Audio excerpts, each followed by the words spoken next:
I never thought I would make a video on fever,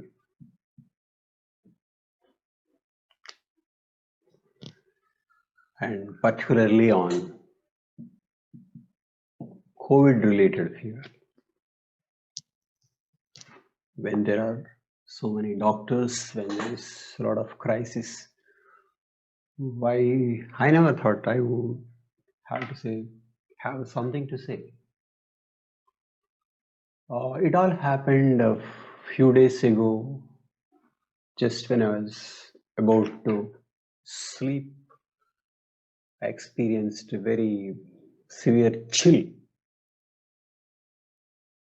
I was scared that I might have got COVID. I called a doctor.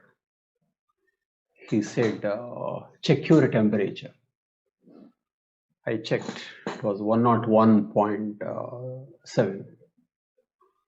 And then he said, paracetamol. Paracetamol that night, and then next day morning, and then said we would go for COVID testing tomorrow, and once COVID is confirmed, you have to follow a particular regime.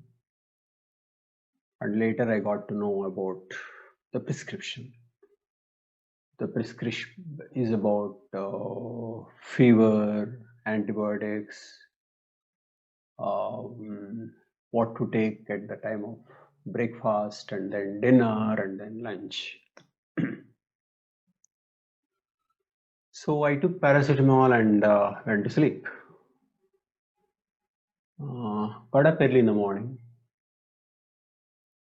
So I thought we are in a position where doctors are not in a position to take care of me till the last point. I'm here, and then they're not taking me to the last point and bringing me safe, because there are no hospital beds, no ICUs, no oxygen cylinders. It's a collapse. So I felt that instead of going their way and then being asked to fend for myself after some point, like this,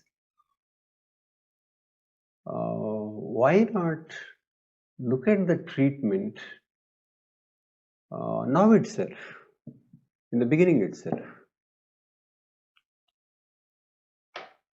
when I am under home quarantine conditions. So in the morning I felt, okay, let us read this about the treatment.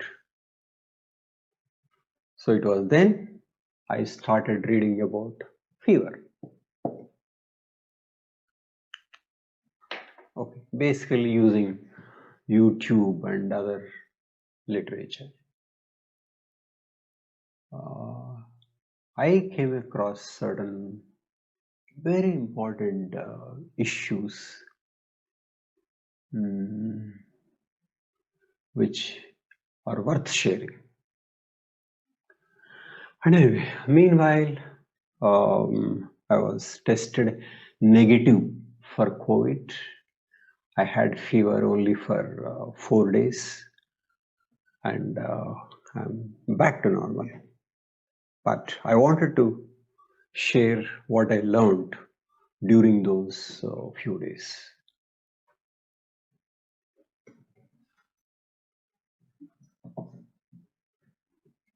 Okay. I want to talk about first fever, and second, how to manage fever in terms of fluids and food. And next, if this is the way to manage fever, what can be early COVID treatment?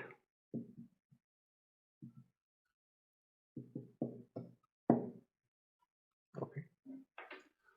And let me tell you, I'm only going by Western allopathic medicine. I'm not trying any traditional or any off the track. Okay. And I'm only going by recent research by well-established doctors. Okay. So this is not my discovery, not any off-the-track discovery. This is a part of the mainstream. Okay. The treatment is not of the mainstream, but the doctors are well established in their respective fields. Okay. First thing is about fever.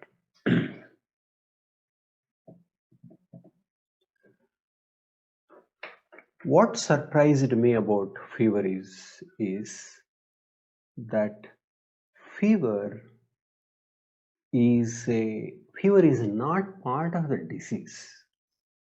Fever is part of the solution. When there is an attack by bacteria or virus,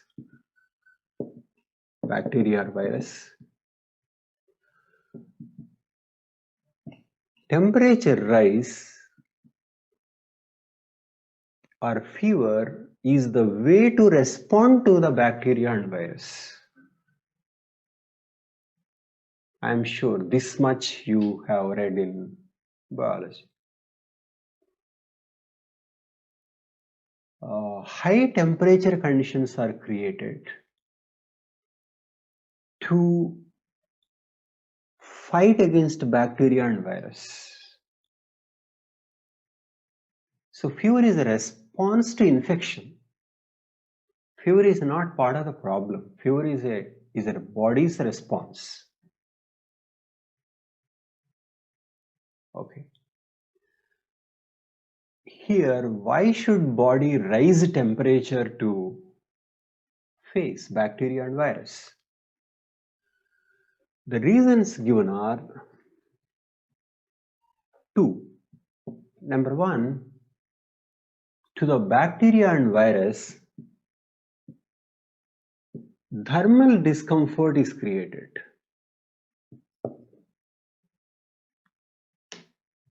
Thermal discomfort is created.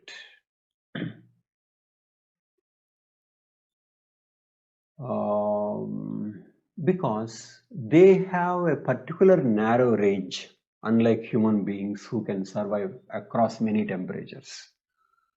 So discomfort is created. Discomfort need not mean they will die, but their replication can get affected. Okay. And second, under high temperature, body's immunity system is enhanced. Both. And I'll come to that article I am using.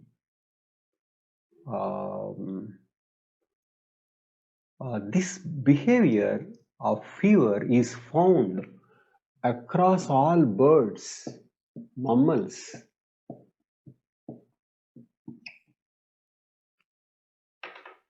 So rising the temperature and fighting the infection has been the response, the result of natural selection across or over millions of years.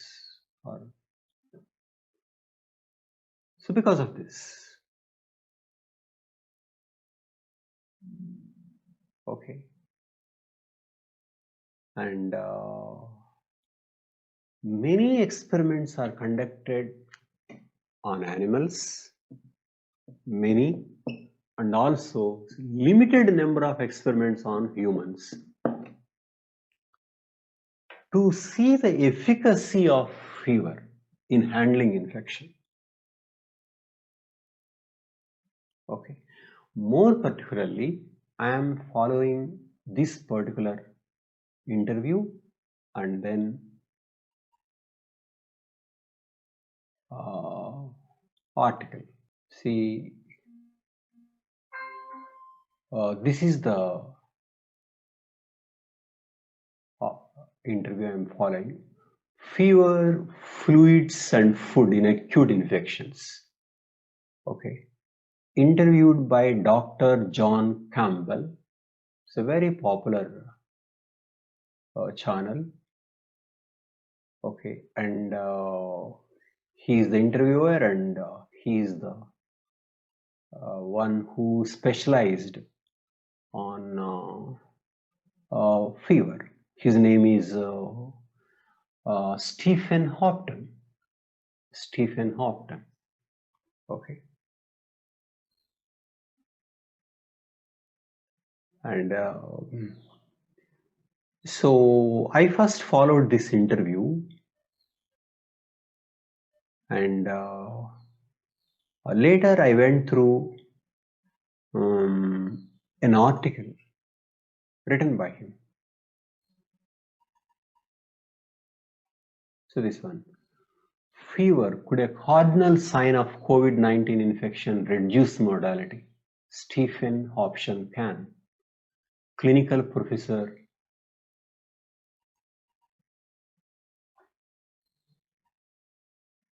So, clinical professor, School of Population and Public Health, University of British Columbia, Vancouver, British Columbia, Canada. And this article is published in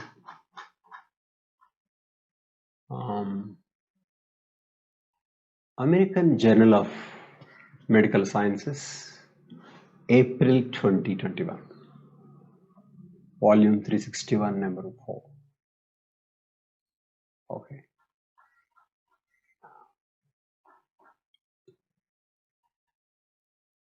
So my work is, this talk is based on that particular article.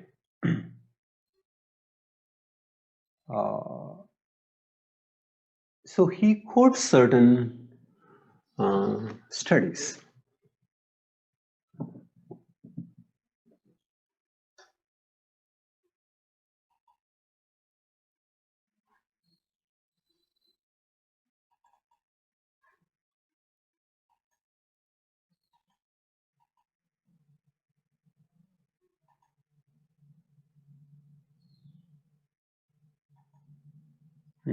For example, in one particular study, ferrets are small animals.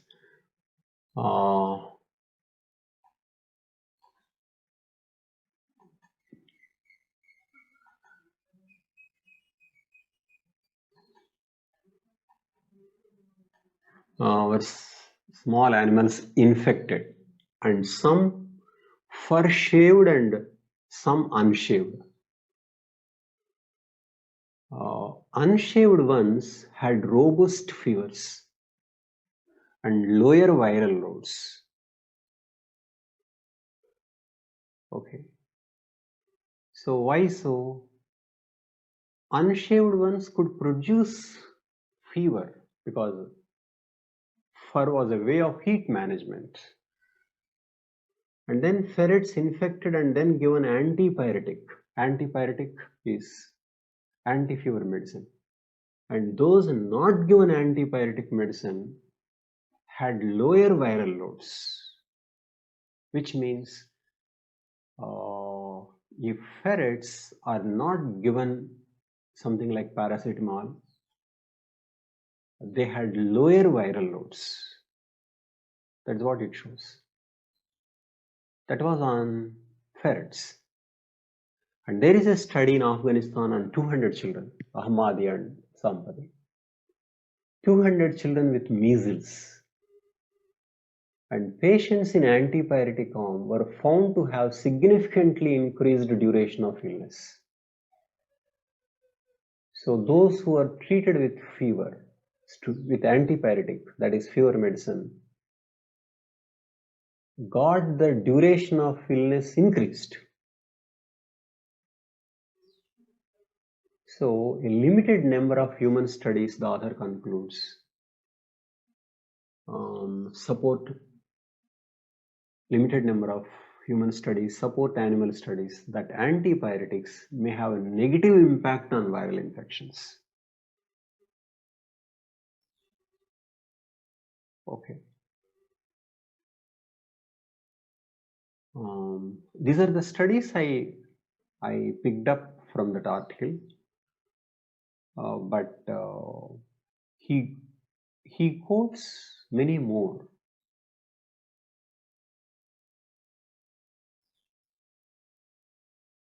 Okay, and another study shows that ability to produce fever is a sign of health. For example, infection of bacteria in young rats at room temperature produced fever, robust fever, but only a blunted fever or no fever in old rats. Okay, so this is another study. So animal studies showed antibiotics administered during infectious challenge have shown a survival disadvantage when fever was suppressed. Okay, and among humans, 13% metabolic rate is increased for every 1 Celsius rise in temperature. So authors are saying, he's saying that metabolic rate is increased to produce fever, and high temperature condition is created to fight. And if fever is not suppressed, the duration of illness duration is low, severity is low, and this is across the species.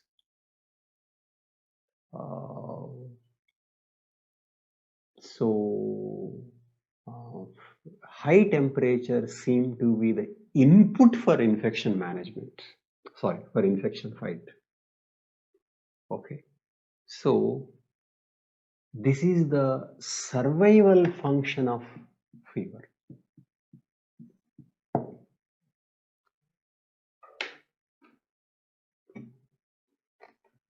So what does it mean then? It means that, very simple, do not suppress. That is the conclusion.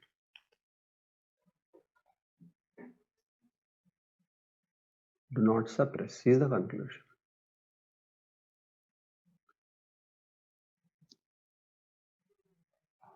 But then,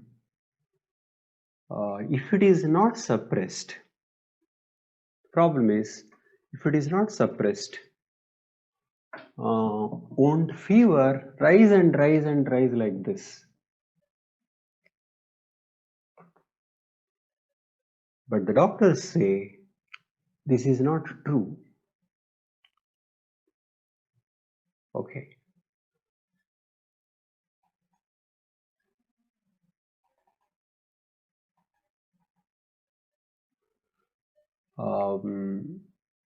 Du Bois, in reviewing 1761 fevers over 39C in an era before introduction of many medicines, only 4.3% were above 41.1C, 106, and none above 42C.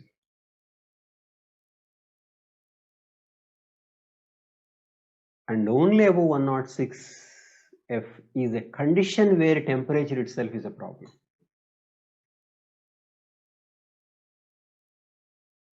Okay.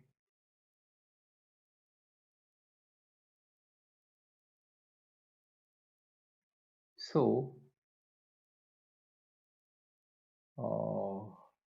this is the article we are following. Stephen A. Option Cam. So, what is being said is that fever will not go up and up. It will go up and then come down like this, like this, like that. Fever fluctuates. It is internally regulated. Okay. This fever fluctuation is in response to heat requirement. More heat is required and released. heat taken, released, like that. For example, when you have chill, you want to take blankets. Okay, that is heat taking behavior. And then very soon you will see that you are sweating so profusely. So you take away the blanket and then switch on the fan. You don't want heat. So it is fluctuation. It is not that it goes up and up. It is internally regulated. Okay. And it is a healthy thing. So why does the doctor think that fever is being suppressed? He just says we are suppressing simply because of comfort, physical comfort. And definitely, given the crisis we are in, comfort is not a big reason, because we are heading towards serious complications. Okay, so he's saying just for some comfort purpose, you cannot fight against the body which is fighting against the virus. So you have to aid the immunity system rather than fight against the immunity system. So that is the argument put forward in this article. Okay, so they are recommending no medicine for fever.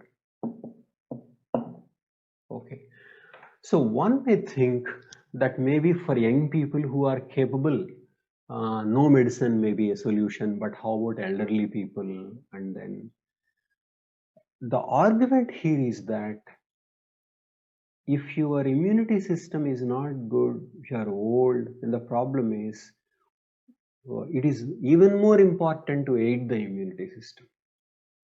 For example, old rats are not in a position to produce fever, young rats could. So, in fact, the main argument of the doctor here is that you are treating in a particular way and your protocol is like this, and if you succeed, then it is fine.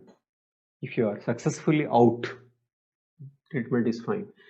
But the problem comes if you are not successfully treated and you enter a critical condition and then you have to go to hospital seeking oxygen cylinders.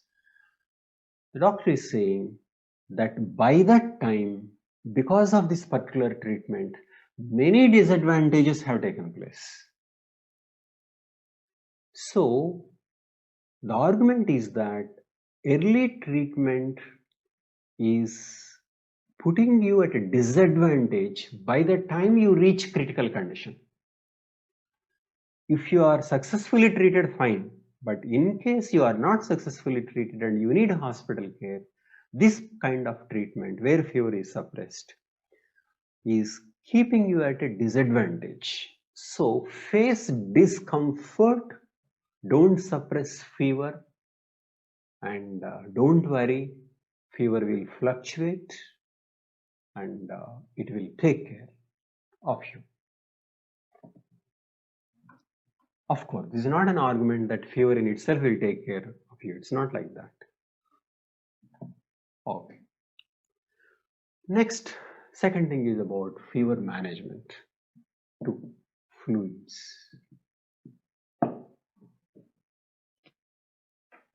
Okay. Doctor is saying that the idea that drink as much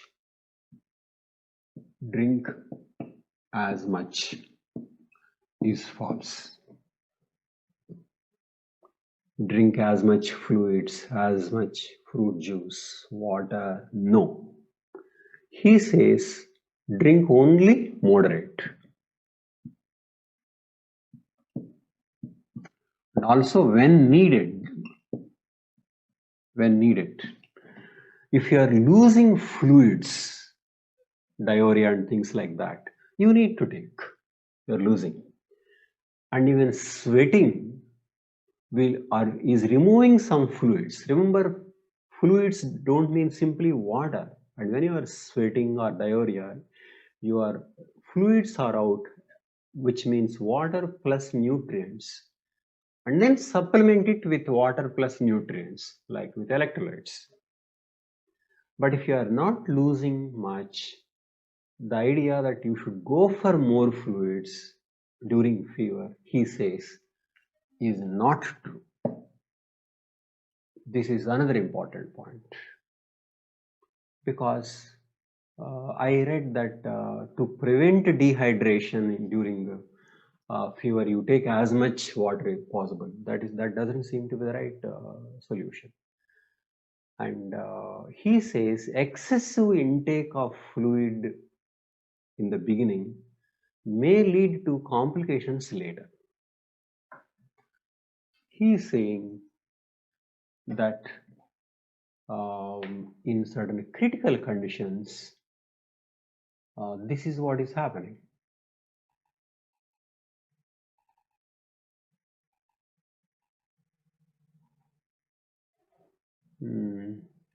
This is a condition called hyponatremia. Low sodium level is common among more severe COVID patients. And this comes when an excess fluid is shifted from bloodstream into the cells, filling in tissues and, yes, even the lungs with unnecessary fluid, ultimately impairing respiration. So if oxygen is a problem later, it is because of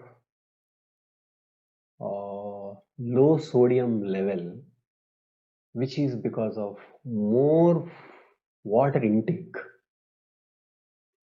Why there should not be more water intake? The doctor is saying that water conservation is encouraged during infection. So the way more fluid is conserved. So if you are already conserved, if you're taking more, it is, instead of being out, it is entering cells and then brain and lungs. It is leading to complication. So that is one point he is making. And another point is that why more fluids may be given is that, for example, the way paracetamol works, paracetamol at higher doses leads to lower BP due to lower BP because of due to cutaneous vasodilation, that is expansion of cells near the skin. They expand, and so lower BP.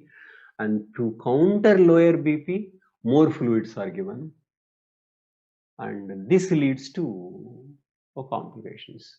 So his point is that take only as required, as you are thirsty, as you are losing fluids, and do not think that you should take as much fluid as possible because of fear of dehydration due to fever. That is one thing. Another thing is that fever treatment is leading to more fluid intake because fever medicine is working in such a way that it may require more fluid, and more fluid is preserved under high temperature conditions, and so it is leading to complications. So again, he comes to mammals behavior, and not only mammals, even cold-blooded animals. He says that when these animals have infected, they get fever, and what they do is they go to one quiet place and rest.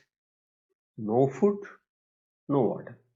And studies show that if you give something, they don't eat much. So less water, less food, and more rest seem to be the way that animals are responding. Only man is trying to reverse.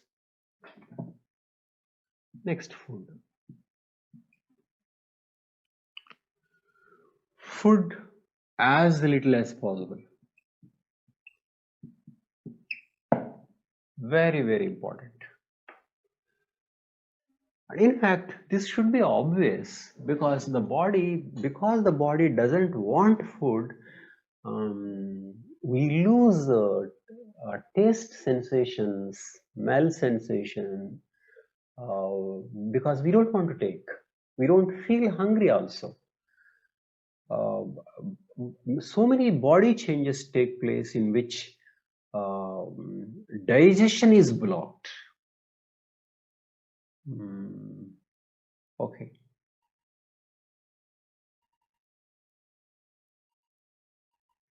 Okay.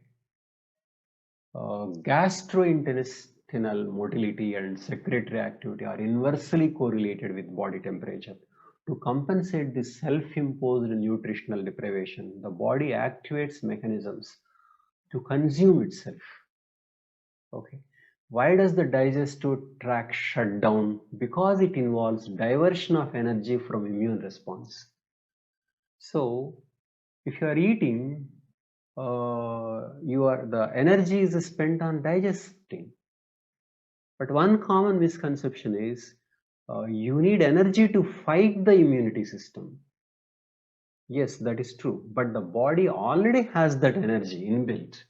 So, in a healthy handling of fever, body uses the inbuilt energy, and so the patient loses weight, and that should be the way. Many animal studies, for example, show feed restriction and fasting can enhance host resistance. In mice experimented with malaria, when much food is taken, 100% mortality. 1.2% weight loss led to mortality of 47%.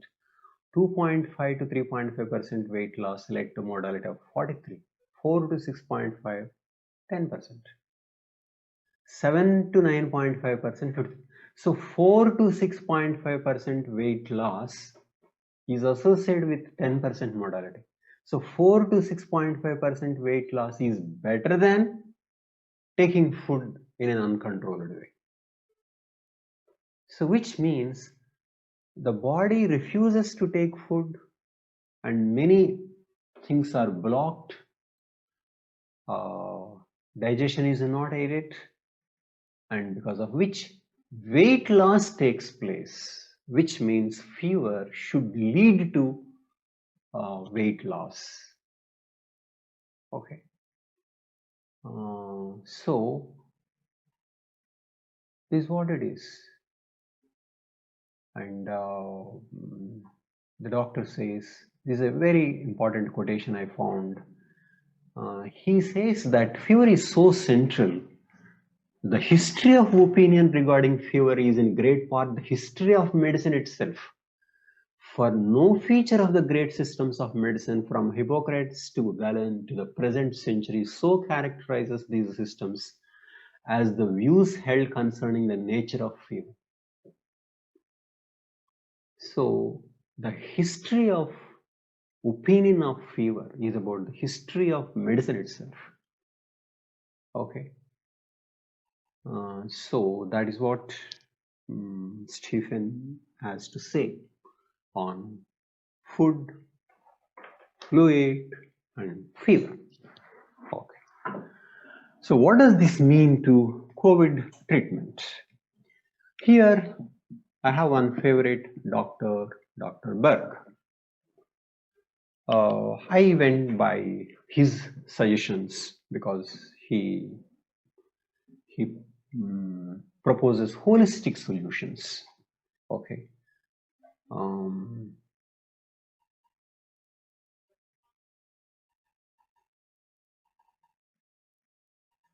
Do something to help themselves.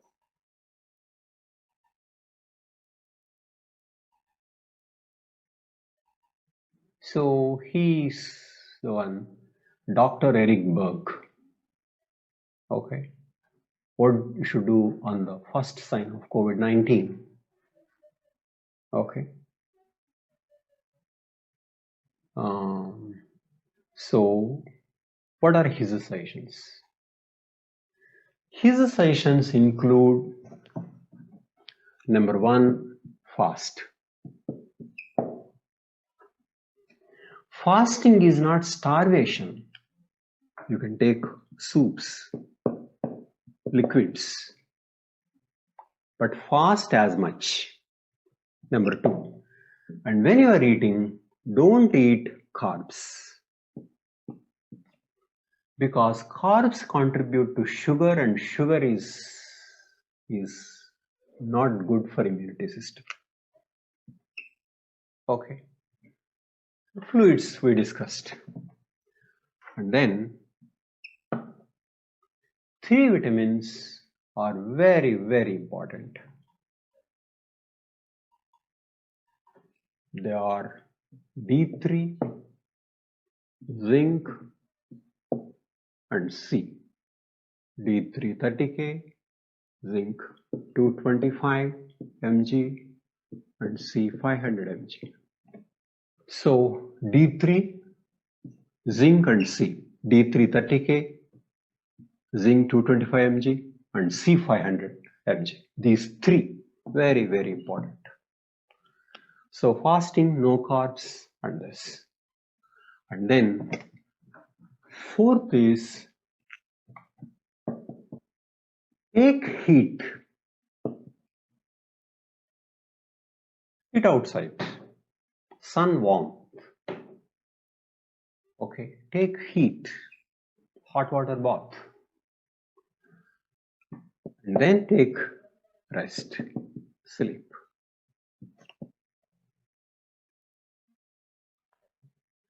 So basically, fasting, no carbs, and if you are taking food,